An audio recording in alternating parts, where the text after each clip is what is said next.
Quick, what's the leading cause of death in women? Just 57% of American women know the answer. No, it's not breast cancer. Komen for the Cure, the nation's largest private charity dedicated to breast cancer research, has helped fund nearly every advance in breast cancer research by raising more than $800 million since it was founded in 1982.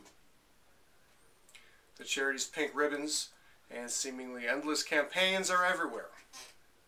It is cause-related marketing at its finest. But at what price? You may be familiar with the concept of pink washing, the term used to describe the corporate partnerships Komen has formed, which has allowed the charity to raise more than $30 million annually through those partnerships. Consumers are inundated with pink ribbon promotions and products throughout the year, and particularly in October, Breast Cancer Awareness Month.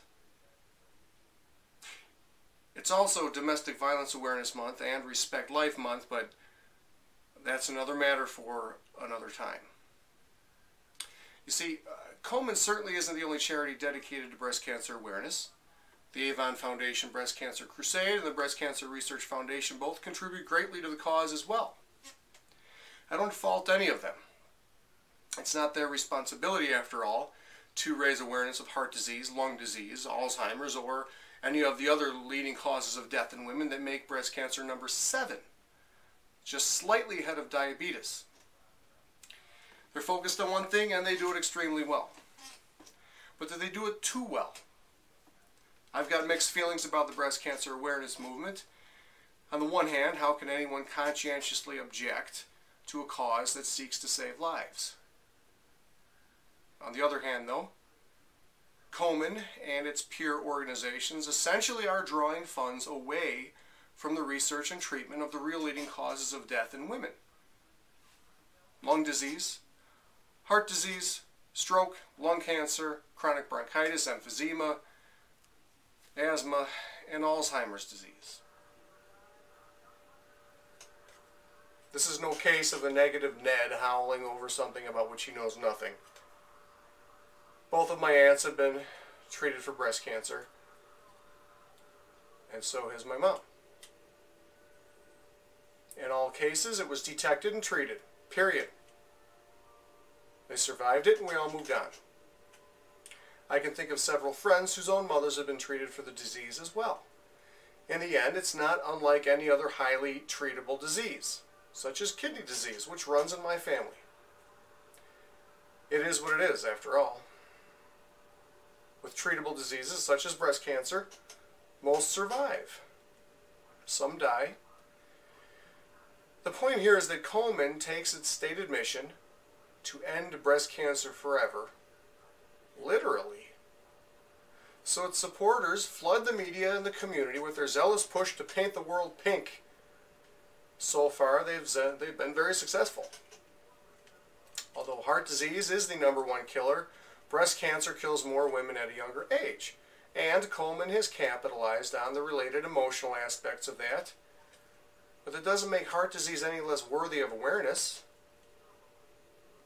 Heart disease kills 8 times as many women, 329,000, according to the Centers for Disease Control, than breast cancer, which kills 41,000. Breast cancer isn't even the most common cause of cancer death in women. Lung cancer is.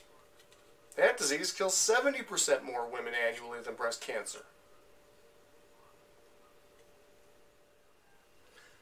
So the next time someone asks you to donate to the dozens of options provided by Komen, decide if that's the most appropriate use of your money.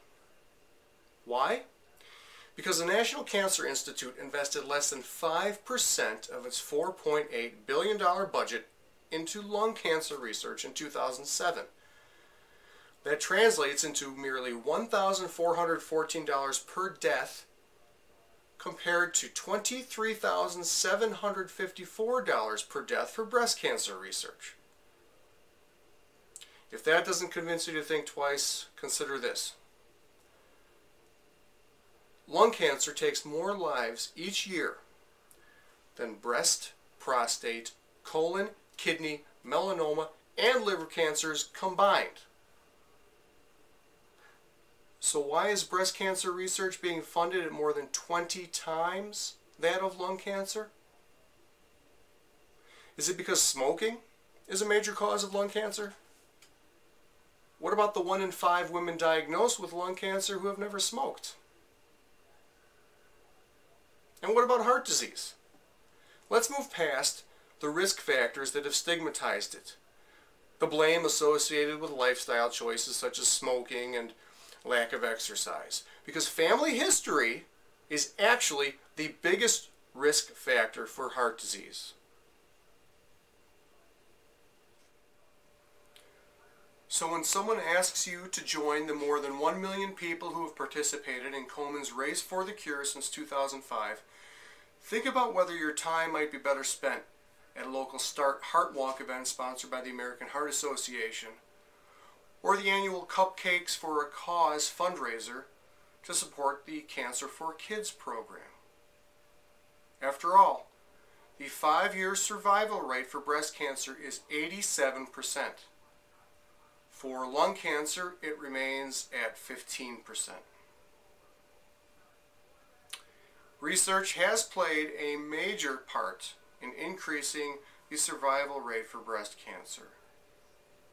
But I think it's time to start allocating our time and our finances to increasing the survival rate of diseases that take millions of more lives each year. In 2009, Nancy Brinker, Komen founder and sister of the cause's namesake, was named Goodwill Ambassador for Cancer Control for the World Health Organization. I congratulate her. Although she has done much to change the way we think about breast cancer, it's about time to realize that American women face greater health dangers. There are a lot of organizations vying for your time and your money. And with so many to choose from, it can get overwhelming.